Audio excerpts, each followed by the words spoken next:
à tous. Eh ben, j'ai quelques personnes qui m'ont demandé les nouvelles de mamie parce qu'ils m'ont dit, mais ça fait un moment que tu n'as pas parlé d'elle, qu'est-ce qu'elle devient? Ben, mamie, elle est là. Elle est là, elle continue sa petite vie tranquille.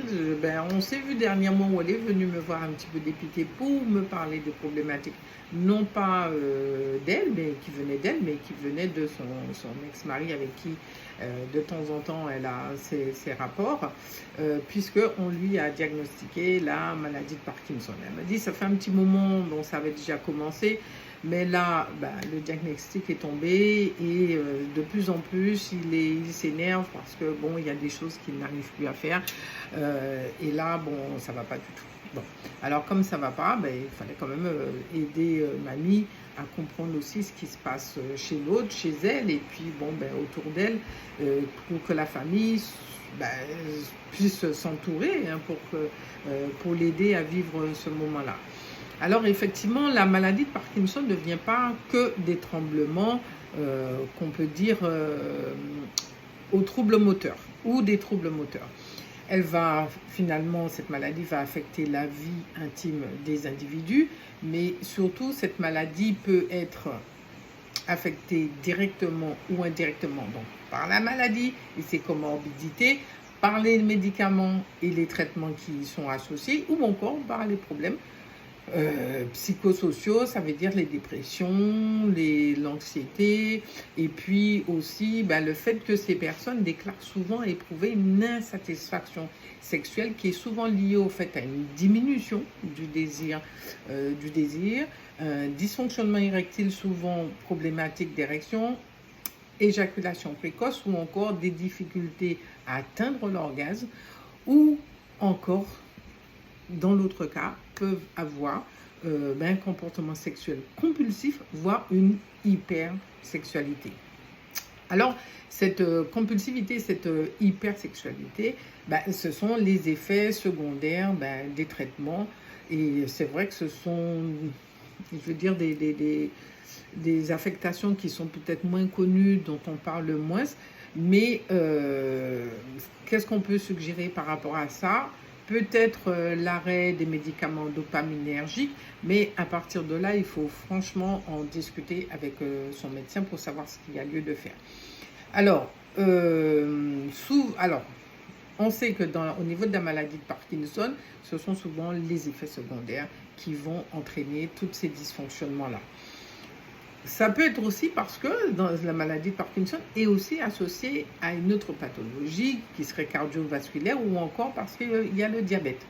Alors, ce qui frustre dans la relation sexuelle, c'est souvent le fait d'être angoissé à cause de ces tremblements, de ne pas savoir à quel moment ils arrivent, mais aussi des fois de ne pas pouvoir les contrôler. Alors, ça peut déstabiliser la personne, mais ça aussi déstabilise la personne avec qui on a ce rapport sexuel.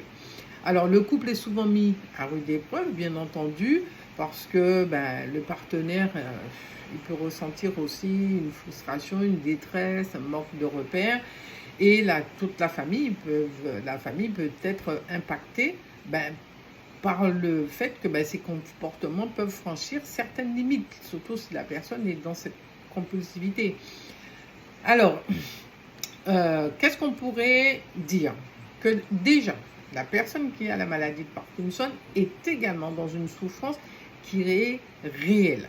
Alors, il serait indispensable d'aller explorer l'origine, les mécanismes et les impacts relationnels et émotionnels que cet individu peut avoir. L'idée, ce serait déjà à la base d'ouvrir un espace de parole et contribuer à restaurer donc une partie de la qualité de vie de cet individu.